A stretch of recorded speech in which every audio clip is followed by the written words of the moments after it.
നരേന്ദ്രമോദിക്കെതിരെയുള്ള വധശ്രമം അത് വെറുമൊരു പറച്ചിൽ മാത്രം, അതോ യാഥാർത്ഥ്യത്തിലേക്ക് പോകാനുള്ള വഴിയാണ്? അല്ല, ഇത് ഒരു വർഷം മുമ്പേ ഞാനിവിടെ പറഞ്ഞിട്ടുണ്ട്. നമ്മളൊരു കാര്യം പറയുമോ, പല കാര്യങ്ങളും ആദ്യം പറയുന്നത് ഞാനാണ്. എനിക്കതിൽ അഹങ്കാരം പറയല്ല, സത്യമാണ്. പക്ഷേ ഇതാരും ആ സമയത്ത് കളിയാക്കും, പിന്നെ ആരും നമ്മളെ ഓർമ്മിക്കാറില്ല. പല സമയത്തും ഞാൻ മുമ്പ് കണ്ടിട്ട് നമ്പർ 1 കേരള എന്നുള്ള സാധനം കൊണ്ടുവന്ന് ഞാനാണ്. TV ഡിസ്കഷനിടയിൽ ജയരാജേട്ടൻ എന്നുള്ള വിളി കൊണ്ടുവന്ന് ഞാനാണ്. അതുപോലെ തന്നെ ഏത് ജയരാജൻ? പി ജയരാജേട്ടൻ അല്ലെ? ജയരാജേട്ടൻ നല്ല വിളിക്കുന്നത്. അല്ല, എനിക്ക് ജയരാജനെ വിളിക്കുകയാണെങ്കിൽ എനിക്കൊരു ഉള്ളിലൊരു സ്നേഹമുണ്ട്. അതെ, അതേ പറഞ്ഞത്. പിന്നെ അടുത്തും അങ്ങനെ എന്തോ ഒരു സംഭവം ഉണ്ട്. നമ്മൾ കൊണ്ടുവന്നത് ഇസ്രായേലിന് എന്തൊരു വിഷയത്തിൽ. ഇതിപ്പം മോഡി അവരുടെ ടാർഗറ്റാണ് എന്നുള്ള കാര്യവും ഈ ട്രംപ് ഗവൺമെൻറ് വന്ന സമയത്ത്, അതിന് മുമ്പ് ആ സമയത്ത് ഇതിന് നമ്മൾ പറഞ്ഞതാണ്. കാരണം മോഡീനെ അവരാദ്യം ഇഷ്ടപ്പെട്ടിരുന്നു. കാരണം മോഡി ഒരു മുല്ലാ ഉമറാവും അവർ വിചാരിച്ചു. ഇവിടെയുള്ള മുസ്ലിംസിനെയൊക്കെ കൊല്ലും, ക്രിസ്ത്യാനികളെ ഓടിക്കും. അപ്പം ഒരു മുല്ലാ ഉമറ എന്നിട്ട് അപ്പോൾ ആ കാര്യം പറഞ്ഞുകൊണ്ട് ഇന്ത്യയിൽ ഇടപെടുന്നുകൊണ്ട് അവരുടെ പ്ലാൻ. പക്ഷെ അവർക്ക് മനസ്സിലായില്ല മോഡി അങ്ങനെ അല്ല എന്നുള്ളത്. പിന്നെ മോഡി മതപരിവർത്തനത്തിനെതിരെ ശക്തമായ നടപടിയെടുത്തു. അവരുടെ ടാർഗറ്റാണ് എങ്ങനെയാണ് റോമൻ കത്തോലിക്ക സഭയെ വളർത്തിയത്, അതുപോലെ അമേരിക്കൻ ബേസ്ഡ് ആയിട്ടുള്ള ഒരു റിലീജിയസ് സെക്റ്റിനെ വളർത്തിക്കൊണ്ടുവരുന്നുള്ള അവരുടെ പ്ലാൻ. അവർ ഇഷ്ടംപോലെ ഫണ്ട് ചെയ്യുന്നുണ്ട്. നോർത്ത് ഈസ്റ്റിലെ പ്രശ്നം മൊത്തം ഉണ്ടാക്കുന്നവരാണ്. ഇവിടെ അവർ നന്നായിട്ട് പെർക്കുലേറ്റ് ചെയ്യുന്നു. അവരുടെ ഫണ്ടൊക്കെ മോഡി അടച്ചു കളഞ്ഞു. അപ്പം ട്രംപ് ഈ ഫ്രണ്ട്ഷിപ്പൊക്കെ കൂടി മോഡീനെ വരുതിയിലാക്കാന്ന് വിചാരിച്ചത് മോഡി ഒന്നും കൊടുത്തില്ല. അപ്പോൾ മോഡി അവരുടെ ഇന്ന് ലോകത്ത് അവരെ ഏറ്റവും കൂടുതൽ ഭീഷണിയായി കാണുന്ന നേതാവ് മോഡിയാണ്. ഇന്ത്യയിൽ നിന്ന് അങ്ങനെ ഒരു ഭീഷണി അവർ പ്രതീക്ഷിച്ചിരുന്നില്ല. ഇന്ദിരാഗാന്ധി പോലും അത്ര വലിയൊരു ഫണ്ടിങ്ങിനൊന്നും ഇന്ദിരാഗാന്ധി എതിരായിരുന്നില്ല. അപ്പം അതൊരു പോസിബിളാണ്. പിന്നെ ഇയാളതിൻ്റെ ഉള്ളിൽ കയറി രക്ഷപ്പെടുത്തി, അതെനിക്കറിയില്ല പുടിൻ അതെന്താ സംഭവം. ഇന്ത്യൻ സെക്യൂരിറ്റി തന്നെ മോർ ദാൻ ഇനഫാണ്. ഇപ്പോൾ രാജീവ് ഗാന്ധിയുടെ ഇന്ദിരാഗാന്ധിനെ വധം സംഭവിച്ചത് അന്ന് ഇൻ്റലിജൻസ് കൊടുത്ത ഇൻപുട്സ് അവർ വകവെക്കാത്തതുകൊണ്ടാണ്. ഇന്ദിരാഗാന്ധിയോട് അന്നേ ഇൻ്റലിജൻസ് ഇൻപുട്ട് ഉണ്ടായിരുന്നു, സിഖുകാരെ മാറ്റണം. അപ്പോൾ ഇന്ദിരാഗാന്ധി അത് സെക്യുലറിസത്തിനെതിരാണ്, അതിന് കൊടുത്ത വിലയാണ് അവരുടെ ജീവൻ. രാജീവ് ഗാന്ധി പോലീസുകാരൊന്നും പറയുന്ന വകവെക്കാതാണ് ജനങ്ങളുമായിട്ട് ഇടപെട്ടുകൊണ്ടിരുന്നത്. അപ്പോൾ അതുകൊണ്ട് മോഡീനെ രക്ഷപ്പെടുത്താൻ, പിന്നെ ആ സമയത്ത് രാജീവ് ഗാന്ധിയുടെയും ഇന്ദിരാഗാന്ധിയുടെയൊക്കെ സമയത്ത് തന്നെ റഷ്യയുടെയും PLOയുടെയും മുന്നറിയിപ്പുണ്ടായിരുന്നു, ഇവരെ കൊല്ലാൻ വേണ്ടി ആളുകൾ അന്വേഷിച്ച് നടക്കുന്നുണ്ടെന്ന്. അത് അവർ വകവെച്ചില്ല. അതൊക്കെ മോഡിക്ക് ഇപ്പോഴും കിട്ടുന്നുണ്ട്. അത് വേറെ എന്തെങ്കിലും ആയിരിക്കും. പക്ഷേ മോഡി അമേരിക്കയുടെ പ്രൈം ടാർഗറ്റാണ്, പടിഞ്ഞാറൻ ശക്തികളുടെ. അവരെ ഉദ്ദേശം എന്ന് വെച്ചാൽ അത് മുസ്ലിങ്ങളെ കൊണ്ട് ചെയ്യിപ്പിക്കണം, എങ്കിലും ഇവിടെ കലാപം ഉണ്ടാവുള്ളൂ. ആ കലാപമുണ്ടായി ഒരുപാട് മുസ്ലിങ്ങൾ കൊല ചെയ്യപ്പെടുന്നതോട് കൂടിയിട്ട് അവർക്ക് ആ കാര്യം പറഞ്ഞു ഇന്ത്യക്ക് വേറെ ഉപരോധം ഏർപ്പെടുത്തി നമ്മളെ വട്ടം ചുറ്റിക്കുക. ഹിന്ദുക്കളും മോഡിക്കെതിരാവും. പട്ടിണി കിടക്കുമ്പോൾ നിങ്ങൾക്ക് പിന്നെ ഈ സ്നേഹമൊന്നും ഉണ്ടാവില്ല. അങ്ങനെയുള്ള പ്ലാനാണ്. ഇതുവരെ വിജയിച്ചില്ല എന്നുള്ളത് സന്തോഷം. അപ്പോൾ ഇതിനകത്ത് ഈ അസീം മുനീർ ഇടയ്ക്ക് 2 തവണ അമേരിക്ക സന്ദർശിച്ചതൊക്കെ നമുക്ക് ഇതിനകത്ത് ചേർത്ത് വായിക്കാം. അതെ, ഈ പാകിസ്ഥാൻ ഒരിക്കലും ഇന്ത്യൻ ഭരണാധികാരികളെ കൊല്ലാൻ ആഗ്രഹിച്ചിരുന്നില്ല. കാരണം ഇന്ത്യൻ ഭരണാധികാരികൾ അവർക്കൊരു ഭീഷണി ആയിരുന്നില്ല. അവരിങ്ങോട്ട് കയറി ഒരു സഹിയില്ലെങ്കിൽ മാത്രമേ നമ്മൾ പ്രതിരോധിക്കുന്നുള്ളത്. അത് പാകിസ്ഥാൻ ഇപ്പോൾ രാജീവ് ഗാന്ധി വധത്തിലോ അല്ലെങ്കിൽ ഇന്ദിരാഗാന്ധി വധത്തിലോ പാകിസ്ഥാൻ പങ്കുള്ളതായി ഞാൻ കരുതുന്നില്ല. അത് CIA ഓപ്പറേഷനായിരുന്നു. അമേരിക്ക ഒരു സോഷ്യലിസ്റ്റ് ആയതുകൊണ്ട് ഉള്ള അവരുടെ ഓപ്പറേഷനായിരുന്നു. പക്ഷെ മോഡി ഇവർക്ക് വലിയ തലവേദനയാണ് പാകിസ്ഥാനികൾ. മോഡി ഇങ്ങോട്ട് ചോദിച്ചാൽ അങ്ങോട്ട് മാന്തി പൊളിക്കുമെന്ന് മാത്രമല്ല, ഈ നമ്മുടെ അപ്പുറത്തുള്ള തീവ്രവാദ ഗ്രൂപ്പുകളുണ്ടല്ലോ, ബലൂചിസ്ഥാനെ, അത് മോഡി സഹായിക്കുന്നുണ്ട്. രാജീവ് ഗാന്ധി മുമ്പ് സഹായിച്ചിരുന്നു, പിന്നെ അത് നിർത്തിവെച്ചായിരുന്നു. ഇപ്പോൾ അത് സഹായിക്കുന്നുണ്ടെന്നാണ് നമ്മൾ മനസ്സിലാക്കേണ്ടത്. അവ സ്വാഭാവികം പാകിസ്ഥാൻ മോഡി എന്നുള്ള വ്യക്തിയിലേക്ക് ഇപ്പം ചുരുങ്ങുന്നുണ്ട്, സീറോയിൻ ചെയ്യുന്നുണ്ട്. മോഡിയിൽ എങ്ങനെ വെച്ചുകൂടാ എന്നുള്ളത്. അപ്പം നരേന്ദ്രമോദി മാറി വേറൊരാൾ പ്രധാനമന്ത്രിയായാലും ആ വധഭീഷണി നിൽക്കത്തില്ല. അത് അയാളുടെ ആറ്റിറ്റ്യൂഡ് അനുസരിച്ചിരിക്കും. ഇപ്പം മോഡിയെ സംബന്ധിച്ച് മോഡിക്ക് കുടുംബം കുട്ടികളൊന്നുമില്ല.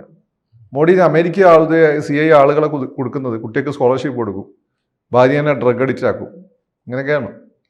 മോഡിയെ സംബന്ധിച്ച് ഇതൊന്നും നടക്കില്ല. അയാൾക്ക് കുടുംബവും കുട്ടികളും ഇല്ല. അയാളുടെ കുടുംബം ഇന്ത്യയാണ്, കുട്ടികൾ ഹിന്ദുക്കളാണ്, പിന്നെ ഇന്ത്യക്കാരാണ്. അപ്പോൾ സ്വാഭാവികമായിട്ടും മോഡിയെ അവർ ഭയക്കും. രീതിയെ വീഴ്ത്താൻ പറ്റില്ല. അപ്പം അടുത്ത് വരുന്ന ആൾ അങ്ങനെ ആവണമെന്നില്ല. പിന്നെ മോഡി പോയി അബദ്ധം കാണിക്കില്ല. മോഡിയുടെ സഹി കെട്ടാൽ മാത്രമാണ് മോഡി അറ്റാക്ക് ചെയ്യുള്ളൂ. അപ്പോൾ അമിത്ഷാ അങ്ങനെ ആണോ? അമിത്ഷാ എടുത്ത് കിടക്കാനാണ്. അതവർക്ക് ചിലപ്പം ഗുണകരമായി മാറും, എല്ലാത്തിനും എടുത്ത് ചാടിയാൽ. അപ്പോൾ അതുകൊണ്ട് മോഡി ചില വ്യക്തികൾ ചരിത്രത്തിൽ ചിലപ്പോൾ ഇമ്പോർട്ടൻ്റ്, അവർക്ക് മാത്രമേ ചിലത് പോസിബിൾ ആവുള്ളൂ. കാരണം അങ്ങനെ ഒരു സാഹചര്യത്തിൽ അവർ വരുന്നു എന്നുള്ളതാണ് എൻ്റെ പ്രധാനം. ആ ഒരു കോണ്ടെക്സ്റ്റിൽ അവർ വന്നു, അവരാണ് ആ സമയത്തിന് പറ്റിയ ആൾ. അങ്ങനെ ഇന്ത്യയിൽ ഇന്നത്തെ സമയത്തിന് പറ്റിയ ആൾ, ലോകക്കാമത്തിന് പറ്റിയ ആൾ മോഡിയാണ്. മോഡിയെ റീപ്ലേസ് ചെയ്യാൻ വേറെ ഇപ്പം യോഗി ആദിത്യനാഥുണ്ട്, കുടുംബവും കുട്ടികളൊന്നുമില്ല, പക്ഷേ എടുത്ത് കിടക്കാരന് പക്വതയില്ല. മോഡിക്ക് അതുണ്ട്. അതുകൊണ്ടാണ് പാകിസ്ഥാനായിട്ടുള്ള യുദ്ധം മോഡി നിർത്തിയത്. യോഗിയാണെങ്കിൽ നിർത്തണമെന്നില്ല, യോഗി ആറ്റം ബോംബ് എടുത്ത് ഉപയോഗിക്കും, തിരിച്ചവന്മാർ ഉപയോഗിക്കും. അപ്പോൾ അത് വ്യക്തി വളരെ ഇമ്പോർട്ടൻ്റ് ആണ്. അപ്പോൾ മോദി വ്യക്തി കേന്ദ്രീകൃതമായിട്ടാണ് കാര്യങ്ങൾ അവർ കാണുന്നത്. അപ്പോൾ അതുകൊണ്ടാണ് ഈ പ്രശ്നങ്ങൾ കൂടുതൽ അവർ അത്തരത്തിലേക്ക് ഫോക്കസ് ചെയ്യുന്നത്. അതെ അതെ. അല്ല, ആദ്യം മോഡീനെ കൂടെ നിർത്താൻ നോക്കി, പിന്നെ ഭീഷണിപ്പെടുത്താൻ നോക്കി. ഇതൊന്നും നടക്കില്ലെന്ന് തോന്നിയപ്പോഴാണ് അവരുടെ അവസാനത്തെ പ്ലാൻ ഇന്ദിരാഗാന്ധിയുടെയും രാജീവ് ഗാന്ധിയുടെയും കാര്യത്തിൽ എടുത്തപ്പോഴാണ് അസാസിനേഷൻ. അതുകൊണ്ടാണ് കാര്യങ്ങൾ പോകുന്നത്.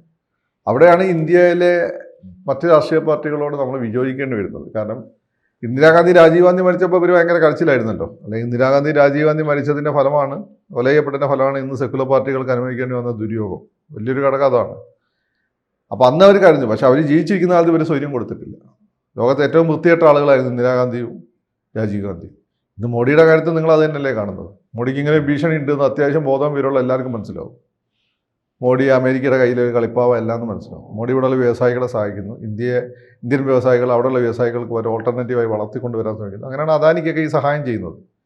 അപ്പോൾ സ്വാഭാവികമായിട്ടും മോഡിയെ സപ്പോർട്ട് ചെയ്യുക എന്നുള്ളത്, രാഷ്ട്രീയമായി വിയോജിപ്പ് നിലനിർത്തുമ്പോൾ മോഡിയെ സപ്പോർട്ട് ചെയ്യുക എന്നുള്ളത് രാജ്യത്തിൻ്റെ സുരക്ഷിതത്വമായിട്ട് ബന്ധപ്പെട്ട, രാജ്യത്തിൻ്റെ വളർച്ചയായിട്ട് ബന്ധപ്പെട്ട ഒരു രാഷ്ട്രീയ ദൗത്യമാണ്. അത് ചെയ്യുന്നില്ല എന്നുള്ളത്. എങ്ങനെയെങ്കിലും മോഡി മരിച്ചിട്ടിയാൽ എന്ന് ആഗ്രഹിക്കുന്ന ആളുകളല്ല വന്നത് എതിർ രാഷ്ട്രീയ പാർട്ടിയിലുള്ളത്. അവർക്ക് അറിയില്ല അങ്ങനെ സംഭവിച്ചാൽ നാളെ അവരുടെ കുടുംബമാണ് ചിഹ്നഭിന്നമാകാൻ പോകുന്നത്. അപ്പോൾ ഒരുപക്ഷെ ലോകരാജ്യങ്ങളിൽ നിന്ന് മോദിക്ക് ഒരു പ്രൊട്ടക്ഷൻ ഉണ്ടാകാൻ വഴിയില്ല എവിടെയെങ്കിലും. അത് ഈ ഓൾട്ടർനേറ്റീവ്സ് ഉണ്ടാവും. ഇപ്പം ഇപ്പം അമേരിക്കയൊക്കെ വലിയൊരു ഭീഷണി ചൈനയാണ്. ആ ചൈന എന്ന് വെച്ചാൽ ഇപ്പോൾ റഷ്യ ഒന്നും പുതിയ വെപ്പൺസ് ഒന്നും ആ രീതിയിൽ ഡെവലപ്പ് ചെയ്യുന്നുണ്ട്, ചൈന ഡെവലപ്പ് ചെയ്യുന്നുണ്ട്. പിന്നെ സാമ്പത്തിക ശക്തിയാണ്. ഇപ്പോൾ റഷ്യ അങ്ങനെ ഒരു ലോകത്തിൻ്റെ ഒരു മാനുഫാക്ചറിങ് ഹബ്ബല്ല, ചൈന ആണ്. അപ്പോൾ ചൈനയെ സംബന്ധിച്ചിടത്തോളം ഇന്ന് മോഡി നിലനിൽക്കേണ്ട ചൈനയുടെ ആവശ്യമാണ്. ഇപ്പം ചൈനയ്ക്കും ഇന്ത്യക്കും ഇൻഡിപെൻഡൻ്റ് ആയിട്ട് വളരാൻ പറ്റും. രണ്ട് രാജ്യങ്ങൾ വലിയ പോപ്പുലേഷൻ ഉണ്ട്, വലിയ ജനസംഖ്യയുണ്ട്. രണ്ട് രാജ്യങ്ങളും വളർച്ച തടയാൻ ശ്രമിക്കുന്ന യൂറോപ്യൻ ശക്തികളാണ്. അപ്പം മോഡിയെ പോലെ ശക്തനായ ഭരണാധികാരി ഇന്ത്യയിൽ വേണ്ടത് ചൈനയുടെ കൂടി ഇന്നത്തെ സാഹചര്യത്തിൽ അവരുടെ ആവശ്യമാണ്. പിന്നെ റഷ്യയെ സംബന്ധിച്ചിടത്തോളം ഇന്ത്യ എക്കാലത്ത് നല്ല സുഹൃത്താണ്. അതായത് ഈ പാകിസ്ഥാൻ എന്ന് അവർക്ക് വിശ്വസിക്കാൻ പറ്റില്ല. അപ്പോൾ അവരുടെയൊക്കെ സപ്പോർട്ടുണ്ടോ? പക്ഷെ മോഡിയുടെ കാര്യം വരുമ്പോൾ ഹമാസും പാകിസ്ഥാനും ട്രംപും എല്ലാം ഒരേ ലൈനിൽ വരും. സാഹിബ് കെട്ടിപ്പിടിക്കുന്നത് കണ്ടിട്ട് വിശ്വസിക്കരുത് എന്ന് പണ്ടേ ഞാൻ പറയാറുണ്ട്. അതാണിപ്പം മോഡിയും ട്രംപും തമ്മിൽ ബന്ധത്തെപ്പറ്റി ആ കമലാ ഹാരിസ് തോൽക്കണമെന്ന് പ്രാർത്ഥിച്ച ആളുകളാണ് ഇവിടെയുള്ള BJP-ക്കാർ. ഒരു ബന്ധമായി ഇത്തിരി ശല്യം ഉണ്ടാവില്ലായിരുന്നു. പക്ഷെ ട്രംപുമായിട്ട് നല്ലൊരു കൂട്ടുകെട്ടിലേക്ക് പോയതാണ്. അത് ട്രംപിന് അന്ന് ആവശ്യമായിരുന്നു, ഇന്ത്യൻ അമേരിക്കക്കാരുടെ വോട്ട് കിട്ടാൻ വേണ്ടിയിട്ട്. അതിനുവേണ്ടി മാത്രമായിരുന്നു. ഒന്നത്. രണ്ട്, ട്രംപ് വിചാരിച്ച് ട്രംപ് പറയുന്ന പോലെ മോഡി കാര്യങ്ങൾ ചെയ്തു കൊടുക്കുന്നു. മോഡി ചെയ്തു കൊടുത്തില്ല. അതാണ് പ്രശ്നം. പിന്നെ ഒരു പേഴ്സണൽ ഇൻസൾട്ട് കൂടി ഉണ്ടായി. ഈ കമലാ ഹാരിസും ട്രംപും ആയിട്ട് ഒരു 2 മീറ്റിംഗ്സ് മോഡി പ്ലാൻ ചെയ്തിരുന്നു അമേരിക്ക പോയപ്പോൾ. അന്ന് കമലാ ഹാരിസ് വൈസ് പ്രസിഡന്റും ട്രംപ് പ്രസിഡൻഷ്യൽ കാൻഡിഡേറ്റുമാണ്. അപ്പോൾ കമലാ ഹാരിസ് റദ്ദാക്കിയോടുകൂടി മോഡി അതും റദ്ദാക്കി. അത് അയാൾക്ക് ഇൻസൾട്ടായി, പേഴ്സണൽ ഇൻസൾട്ടായി. അത് മോഡി ചെയ്യേണ്ടിയിരുന്നില്ല. അത് ഈ കോൺഗ്രസ്സുകാരൊക്കെ പറയുന്നതായിട്ട് ചെയ്താന്ന് തോന്നുന്നു. അമേരിക്കയിലെ ഇലക്ഷനിൽ നമ്മൾ ഇടപെടേണ്ട, അത് നമുക്ക് മോശമാണ് എന്ന് അവർ പറഞ്ഞിരുന്നു. കാരണം കഴിഞ്ഞ തവണ ട്രംപിനെ സപ്പോർട്ട് ചെയ്ത് ബൈഡൻ വന്നപ്പോൾ നമുക്ക് മോശമായിരുന്നു. പക്ഷെ മോഡിനെ പോലുള്ള ആളുകൾ ഇവരും പറയുന്നത് മൈൻഡ് ചെയ്യേണ്ട ആവശ്യമില്ല. ട്രംപിനെ കണ്ടാൽ മതി. അങ്ങനെ പേഴ്സണൽ ഇൻസൾട്ട് ഓക്കെ. ഇപ്പോൾ പേഴ്സണൽ ഇൻസൾട്ടിൻ്റെ പ്രശ്നം കൂടി ഇവിടെ ഉണ്ട്. അതുകൊണ്ട് മോഡിയെ സപ്പോർട്ട് ചെയ്യുക എന്നുള്ളത് നമ്മുടെ ഉത്തരവാദിത്തമാണ്. കൂടുതൽ വാർത്തകളും വിശേഷങ്ങളും നിങ്ങളിലേക്ക് എത്താൻ ABC മലയാളം സബ്സ്ക്രൈബ് ചെയ്യുക, ബെൽ ബട്ടണും അമർത്തുക.